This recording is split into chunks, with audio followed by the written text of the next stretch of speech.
최근에 우리 교회에 좋은 일이 많았죠. 작년에서 올해로 넘어갈 때, 또 작년에 교회 내부적인 리모델링뿐만 아니라 또 외벽 공사, 또 주변에 이 일들을 선전하면서 저희가 또 기뻐했습니다. 오랜 시간 기도하며 준비했던 외벽 공사, 정말 우연한 기회이지만 그래도 수건 사업이었는데 잘 마무리가 되어서 좋았고요. 깨끗해진 건물을 보며 우리 마음도 참 밝아졌다고 생각합니다. 저도 기분이 참 좋았습니다. 기쁨을 우리끼리만 나누지 않고 또 같은 공간을 쓰고 있는 충강교회와 함께 떡을 나누면서 서로 축하를 했고요. 그리고 광주은행 밑에 또 두 세원축산 좋은한의원 아파트 또 주변에 있는 분들한테 찾아가서 떡을 나누면서 함께 기쁨을 나눴습니다. 저는 이게 아주 성대하진 않지만 일종의 잔치를 벌였다고 생각합니다. 떡을 나누고 웃고 정말 우리가 그래도 좋은 일 하나, 큰 일 하나 해냈다. 또 제일교회를 통해서 하나님께서 어떤 역사를 하실까라고 하는 기대를 갖고 어떤 그런 안도감을 가지고 이 일이 진행할 줄 압니다. 그런데 인생은 참 묘하죠. 제가 지난주에 잠깐 3박 4일 동안 타지에 있다가 왔는데요. 제가 있는 지역에 눈이 내리는 겁니다. 또 광주는 어떨까 봤더니 전국적으로 한파에 동파를 예고하는 이야기가 있어서 제가 이제 중앙교회 부목사님한테 이제 출근하시니까 퇴근하실 때 항상 물을 좀 틀어놔 달라 이렇게 부탁을 드렸습니다. 제가 중앙교회 부목사님을 저격하려고 하는 것이 아니라 제 마음과는 달랐던 게 뭐냐면 물의 양이라는 게 있거든요.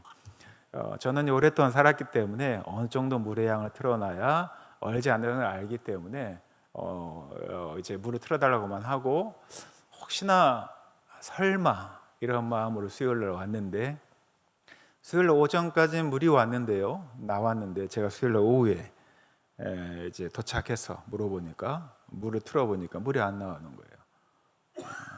물이 얼었습니다. 그리고 토요일이 됐는데 따뜻해지면서 옥상에 올라갔더니 여러분들이 물 용수 다 받는 물탱크에 오래된 관이 터져서 물이 밖으로 새어나오기 시작을 했습니다. 결국에는 물탱크 안에는 물을 다 쏟아내고 우리 장로님과 함께 고생하다가 내일 수리를 하기로 했습니다. 아침에 이제 일찍 오셔서 점검을 하시고 오늘은 어렵겠다. 내일 이제 장비와 또한 여러 가지 재료들을 가지고 와서 내일 공사를 하기로 하셨는데요. 좀 당혹스러웠습니다. 이제는 더 이상 이 건물로 인해서 문제는 없겠지. 이제 꽃길만 걸을 거야. 이런 생각을 했는데요. 이제 겨우 하나 끝내는데 하나님 왜 또 이런 어려움 주십니까? 라는 생각이 들었어요. 제가 오늘 아침에 글을 하나 쓰면서 솔직한 마음으로 어제 물이 막 터지는 순간 이 마음속 깊은 곳에 짜증이 확 올라오는 거예요. 이것도 어떻게 하지? 이런 생각이. 인간적인 그런 생각이죠. 우리 인생도 마찬가지죠. 뭔가 잘 풀려가는 것 같더니 뭔가 탁 막힙니다. 그런데 내가 어떻게 할 수 없을 만큼 크고 어려운 일 또는 왜 자꾸 나한테 이런 일이 반복이 될까는 그런 질문을 할 만한 이러한 일들이 우리한테 이런 물난리와 같은 그 사건들이 벌어집니다. 물탱크에서 물이 막 쏟아지는데요. 걱정이 태산 같은 거예요. 방수가 제대로 됐을까? 물이 잘 빠져나가지는 할까? 그리고 실제로 물이 막 넘쳐나니까 밑으로 떨어지는데 아파트 주변 전화가 오고 밑에 세건축사 아주머니한테 연락 오고 막 이렇게 연락이 오는 거예요. 방법을 찾으려고 하는데 할 수 있는 방법이 없습니다. 우리 장로님한테 제가 믿을 수 있는 분이 우리 김선 장로님밖에 없어서 전화를 드렸더니 또 이분들이 토요일 날은 다 공사를 나가서 당장 와서 일을 처리해 줄 분이 없다고 얘기를 하시는 거예요. 그래서 오늘 아침까지 기다렸다가 전문가의 도움을 받아서 어떻게 할지를 결정을 했습니다. 이런 일들이 생기면 저들은 당황하게 되죠. 어떻게 해야 되지? 뭘 하지? 내 전공이 아닌데 내가 손을 댈 수 없는 일이야. 내가 할 수 없는 일인데 어떻게 해야 되지라고 하는 고민이 생기고요. 그것이 자기에 대한 부정으로 또는 자기에 대한 자괴감으로 빠지게 돼서 스스로를 잘못된 것으로, 또 잘못된 결정들을, 또 잘못된 감정으로 자기를 이끌어가는 것을 보게 됩니다. 우리가 예수 믿을 때도 그렇죠. 우리가 예수를 믿게 되면 우리가 하는 고백이 있지 않습니까? 주는 그리스도시요 살아계신 하나님이라는 신앙 고백 아래 그러한 주님께서 나의 죄를 사하시고 나를 구원하셨다. 구원받은 자다. 그리고 하나님의 자녀다. 하나님의 백성이다. 이 세상을 창조하시고 나를 만드신 이가 나의 아버지시다라는 고백을 하죠. 제가 생각해 보십시오. 우리 아버지가 돌아가셨지만 만약 이재용이나 이건희 씨라고 생각해 봅시다. 그러면 그렇게 큰 부자요, 세상에서 이 재산만큼은 돈에 대해서만큼 전혀 염려가 없을 것 같은 그 사람 때문에 내가 어떤 어려움을 겪는다면 사람들이 이해하지 못할 거 아니에요.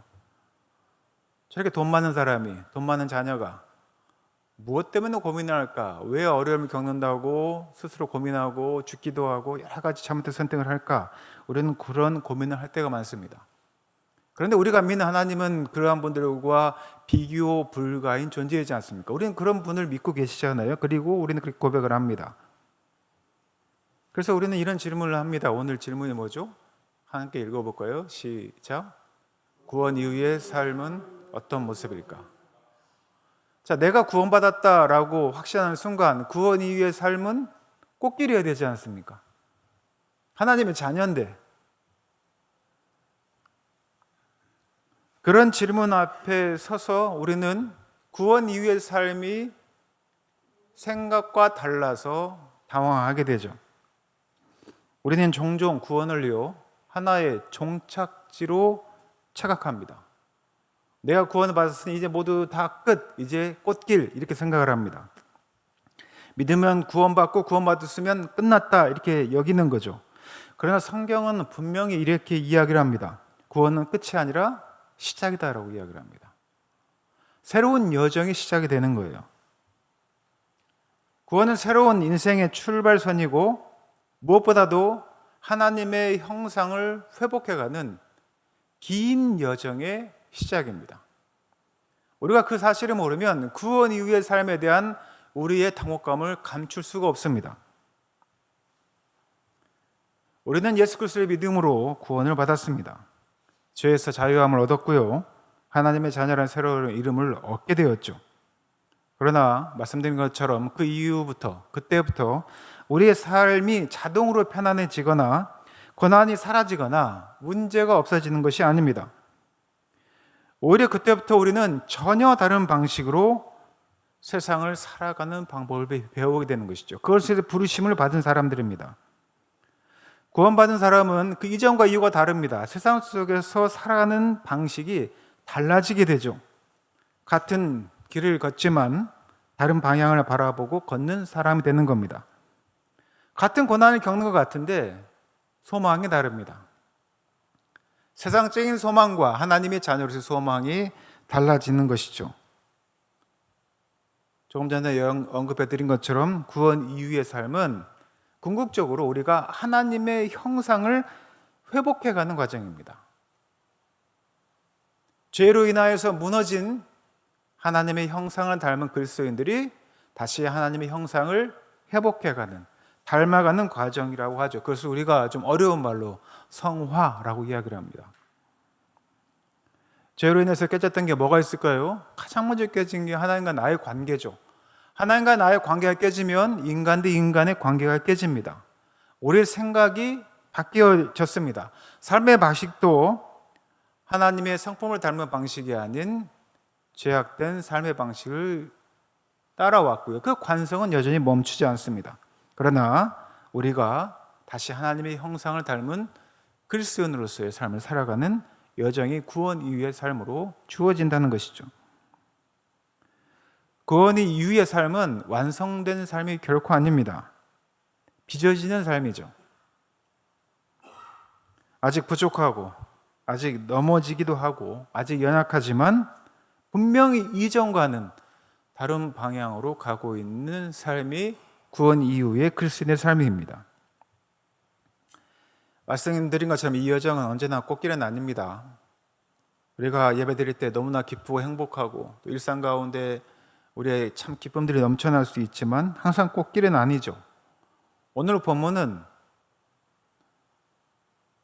이집트에서 애굽에서의 구원을 획득한, 그리고 그 길을 가고 있는 이스라엘 백성들에게 닥친 그 현실이 가나안 꽃길이 아니라 뭐였죠?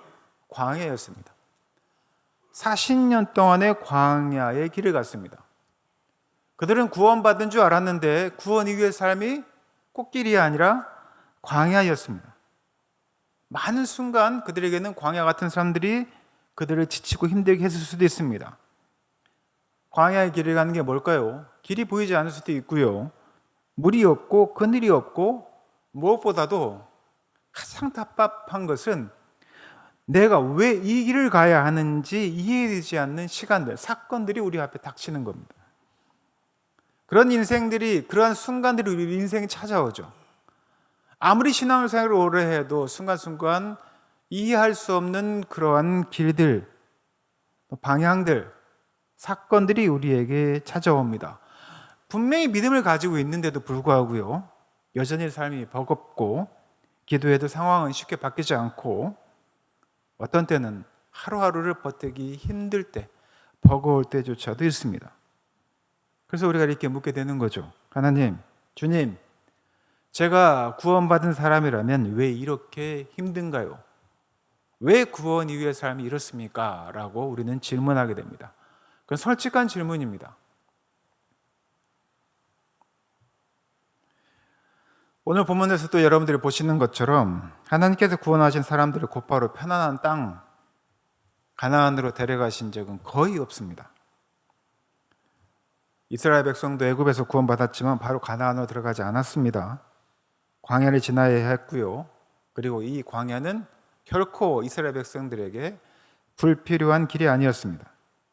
광야는 하나님의 백성을 하나님 백성답게 빚어내는 훈장이었습니다. 이집트에서 400년 동안 갖고 있었던 노예 근성을 없애는 시간이었고, 불신을 없애는 그런 기간이었고, 두려움과 우상 숭배의 습관을 광야에서 하나하나 드러내고 다루어지고 깎여 나가는 그런 과정이었습니다. 이런 과정이 없이 내가 호사만 누리겠다고 하는 것은 도둑심보라고 할 수 있습니다. 광야는 고통의 장소이면서도 동시에 변화의 장소였습니다. 이스라엘은 그렇게 광야의 생활, 그 여정들을 거쳐갔습니다. 우리 그리스도인들도 마찬가지입니다. 오늘 이 예배를 드리는 사랑하는 지혜교회 성도들도 마찬가지죠. 우리 광주제일진례교회 이 공동체도 마찬가지입니다. 오늘 예배가 끝나고, 설교가 끝나고 나서 우리가 함께 봉헌송으로 부르는 찬양이 광야를 지나며 라는 찬양입니다. 그 찬양의 노랫말에 이런 말이 있어요. 왜 나를 깊은 어둠 속에 두시는지, 왜 나를 광야로 이끄시는지.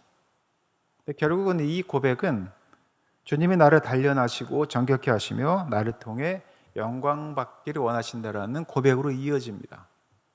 그러나 이게 단순하게 이루어지는 게 아니죠. 깊은 어둠 속에서, 또한 내가 광야 가운데 있을 때 이러한 고백으로 이끌어가는 단단한 믿음으로 성장해 가는 것입니다. 이런 고백들은 믿음의 사람들이 할 수 있는 고백입니다. 상황이 좋아서 하는 고백이 아닙니다. 상황이 힘들기 때문에 더 붙드는 그런 믿음의 고백이라 할 수 있겠죠. 사랑하는 제일교회 성도 여러분, 지금 지친 일상 속에 계신 분들이 계실 겁니다. 물론 행복한 분도 계시겠죠. 그냥 순간순간 나를 당황하게 하고 힘들게 하고 지리멸렬하게 만드는 그런 일들이 분명히 있을 거예요. 삶이 너무 무겁게 느껴지고 해야 할 일은 많은데 마음은 따라주지 않고, 관계도, 건강도, 형편도 녹록지 않는 분들이 분명히 계실 겁니다. 어떤 분들은 아침에 눈 뜨는 게 힘든 분도 계실 수도 있어요. 사실 제가 오늘 아침에 그랬습니다. 오늘 아침에 일이 태산 같은 것 같은 거예요. 아침에 7시에 눈을 떠서 가장 먼저 한 게 뭘까요? 이 쓰레바지를 들고 여기 충광교회 성도님들 오시기 전에 혹시 물이 고여있는 데가 있는지, 얼진 않았는지 보려고 가서 물을 이렇게 이렇게 담았습니다. 그래도 계속 물이 떨어지죠. 창피한 마음도 조금 들기도 하고 뭐 어쩔 수 없지 않은 마음도 들고 여러 가지 마음이 교차했어요. 어쩌면 오늘 아침에 월요일이었으면 좋겠다, 이런 생각까지 들 정도였습니다. 일어나고 싶지 않은 그런 아침이었을 수도 있습니다. 어떤 때는요, 기도하려고 눈을 감아도 기도가 안 나옵니다. 예배를 드리는데 마음이 편치 않은 거예요. 지금 제가 그렇다는 게 아니라 우리의 마음이 그러할 때가 있습니다. 불편합니다. 원망이 들어섭니다. 그런데 저는 그 시간이 결코 버려진 시간이 아니라고 생각합니다. 우리 사랑하는 성도들에게 그러한 시련과 또 광야와 같은 삶이 있을지라도 저는 그 시간이 결코 버려진 시간이 아니라고 생각합니다. 걷고 있는 길이 그렇다 할지라도 그 광야는 하나님께서 여러분들을 놓치셨다는 그런 증거가 아니라 오히려 여러분들을 더 깊이 부르시고 만나고 계시다라는 그 증거일 수 있습니다. 저는 믿기를 하나님께서는 우리에게 믿는 자들에게 아무 의미 없는 고난을 주지 않으신다, 허락하지 않으신다고 저는 믿습니다. 우리를 무너뜨리기 위해서 광야를 보내시는 것이 아니라요, 우리를 새롭게 빚기 위해서 광야로 보내신다는 겁니다. 구원 이후의 삶, 하나님이 우리를 하나님의 사람으로 만들어가는 그런 여정입니다. 긴 이야기입니다. 구원은 끝이 아니라 시작입니다. 그리고 우리는 지금 하나님의 형상을 회복하는 그 길 위에 서 있습니다. 그리고 이 길의 끝에 하나님께서 준비하신 생명의 완성이 분명히 있습니다. 그래서 우리는 그날까지 울면서 넘어지면서도 걷고 울면서도 노래하고 흔들리면서도 주님을 붙들고 살아가는 그러한 하나님의 백성이요, 또 그런 삶들을 살아가야 할 것입니다. 이번에 또 갑자기 하게 된 물난리 나서 여러 가지 이유로 하게 된 이 공사도 마찬가지죠. 하나님께서 왜 다 끝난 것 같은 이 시점에 이 어려움을 주실까? 준익이 목사에게 왜 짜증나는 마음을 주실 정도로 이 상황을 힘들고 어떻게 해석할까 고민하게 했을까? 저는 드러나지 않았던 약점을 이제 실제적으로 보게 하신 거라고 생각합니다. 사실은 그 약점은 우리에게 원래 있었던 일입니다. 우리 장로님들 이야기하다 보니 차라리 잘됐다 이렇게 얘기를 하세요. 언젠가 터질 문제일 수도 있습니다. 외벽은 아름다웠죠. 사람들이 칭찬할 만큼 이 지역의 랜드마크가 될 수도 있겠다라고 할 만큼 사람들이 새로워진 모습을 보고 칭찬을 합니다. 그러나 내부의 구조적인 문제는 숨어 있었죠. 45년 전 이 관이 분명히 문제가 될 거라는 것은 이미 우리가 예측하고 있었습니다. 만약에 우리가 이번 사고가 아니었다면 우리는 물탱크의 노하우를 모른 채 어쩌면 계속 방치했거나 더 큰 문제가 발생했을 수도 있습니다. 고질적인 문제를 해결해야 되겠죠. 우리 인생도 마찬가지입니다. 우리가 정말 잘나서 구원받은 것 같지만 그렇지 않습니다. 우리 하나님의 자녀로서 우리가 은혜로서 구원받은 것이지 여전히 우리 안에 있는 고질적인 문제는 해결되어 있지 않은 거예요. 그래서 우리에게 뭐가 필요하다? 광야가 필요한 거예요. 그리고 우리는 점점 더 거룩해지는 겁니다. 당장 힘들고 당장 비용이 들겠죠. 하지만 이번 공사를 통해서 앞으로는 걱정 없을 근본적인 대책을 마련해 주실 거라고 생각합니다. 물론 또 문제가 생길 수도 있겠죠. 그러나 아시죠? 점점 더 도와지고 있죠. 오늘 시간에도 여러분들이 예배를 드리고 있지만 이 한파에 인버터 딱 하나 틀어놓고 제가 따뜻하게 했습니다. 외벽 공사의 덕입니다. 점점 더 좋아지는 것이죠. 건물이 따뜻해지고 좋아지고 있습니다. 우리 신앙도 이와 같습니다. 하나님, 우리가 겉만 번지르르한 그리스도인 되기를 원하지 않습니다. 때로는 우리 삶에 물탱크를 터뜨리실 수도 있죠. 노후화된 것들을 직면하게 하실 수 있습니다.